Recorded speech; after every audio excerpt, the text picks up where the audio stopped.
America's Blindfold. I remember a story my mother spoke of when I was a child, as she told me confused, concerned, and amazed all at the same time. She later sealed my understanding by acknowledging it was a story from the Bible. I'm sure you've heard of it also. You see, the story of two women fighting for a child, as each woman claimed that the child was theirs. The reason for the story was to teach me of the dangers of being selfish and the importance of sharing.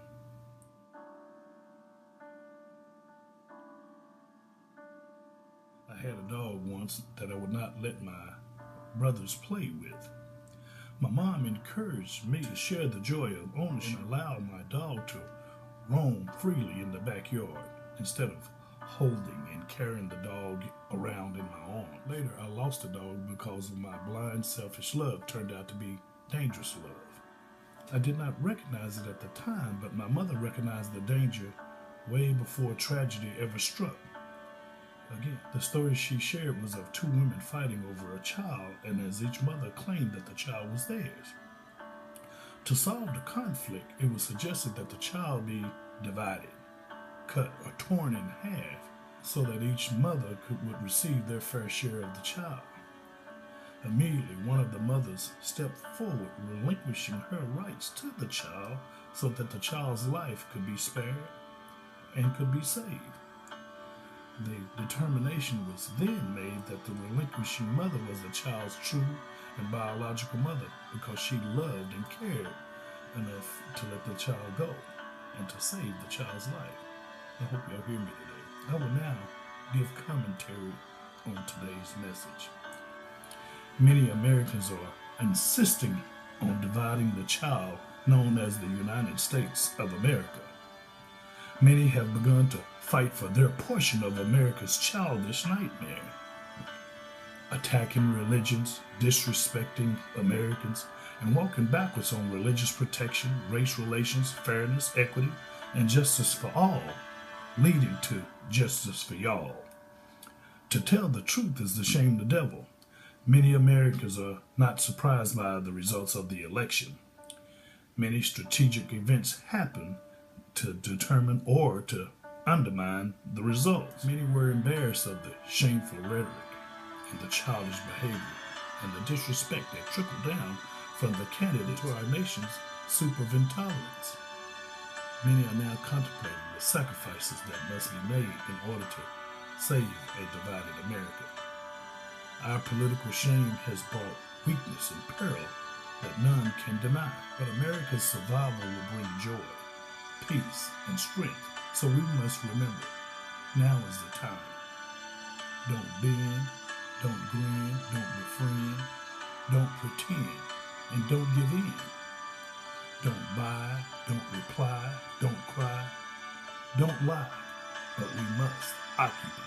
Remember, stormy days lead to peaceful nights, and peaceful nights lead to peaceful seasons. Our season is coming. We must believe that our season is coming. As the overreach of hate and bigotry continues with trumped up appointments and confirmations, apparently the stick and whip has been conveniently placed back into the hands of bigotry rather than the Constitution. In this day and age, this should be laughable, but unfortunately, it's not a joke. America has exposed this dangerous cancerous polyps, but as radioactive hands begin to eradicate and heal, remember, human tissue fighting nearby may be damaged a bit for the rest of the body to survive. You see, I have 3 children. 2 of them are American men that I must get ready for the less tolerant America. Well, I have more than 2 men to get ready. Over the years, I've taught and shared with many more men that must get ready. We must be ready to combat this dangerous American disease of bigotry and hate that many Americans seem to enjoy the taste of. Some good people will be hurt, damaged, sacrificed fighting this hateful cancer to save us from ourselves. Christians, Catholics, Muslims, Buddhists, all religions, including believers and non-believers, all must stand up. African Americans, Hispanics, Irishmen, Canadians, Asians, all must stand up. You see, today the world is capturing America's truth like African Americans have always captured its truth. Perfectly flawed vision is not perfection. We cannot stand down and watch America cut in half because of overreach of fear and hate and bigotry. Don't be mistaken, what recently happened is not about what's best for the country. It's about what's comfortable for many darkened hearts of hate. Not all Americans have darkened hearts, but hate has a way of befriending those that are not its intended target. Today we see unrest, protests, with citizens clashing, reminding us that all lives matter. Many Americans are offended and enraged by chants of Black Lives Matter. As I think back to America and its history, it's easy to imagine how we arrived at this current situation. I realize the ancestors that arrived on slave ships and in chains were treated without value. They were treated without respect. And we've been told America has the greatest system in the world, but Black lives didn't matter back then, but America mattered. The most important no-wage labor force that the world has ever known was that of the indentured slave. Yet whispers of laziness, a mixture of wallops and black screams from brown pieces of leather created a love song for the devil to dance. But it was said that America has the greatest system in the world. Black lives didn't matter back then, but America mattered. The celebrated history of African Americans today has arrived on the doorstep with many sacrifices. Before the celebrations, families were raped, hammered, beaten, separated, sold, and blocked. But those families were expected to be grateful for only being broken. You see, Black lives didn't matter back then, but America mattered. As we peer into America's grand mirror, we see images, fears, and shadowy reflections that stoke hatred of self. So America continues to blame someone else. But America has the greatest system in the world, and yet still nothing is wrong. Be grateful for the ride, they say. Black lives didn't matter back then, but America mattered. American history books teaches Americans to always remember Apollo 11, the first landing on the moon.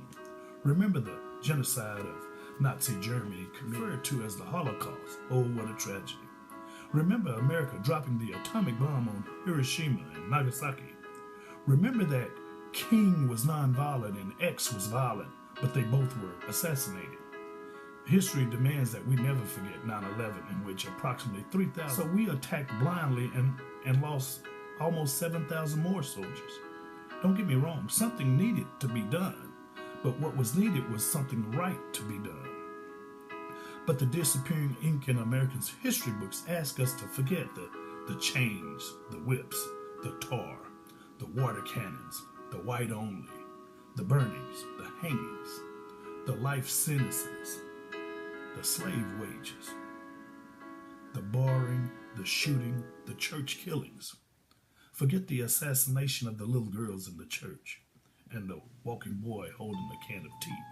America's history would prefer that we forget the uninsured mother, the Kennedy half, the Tuskegee Airman.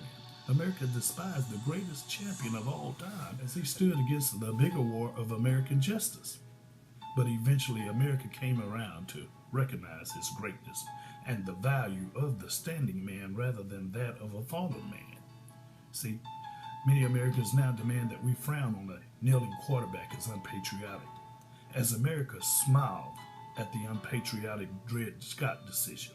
Similar smiles of trumped-up cabinet members and appointments, maybe the history of the kneeling quarterback or the kneeling football player. Hopefully the man's kneeling stance will be written correctly in the history books and recognized later by America.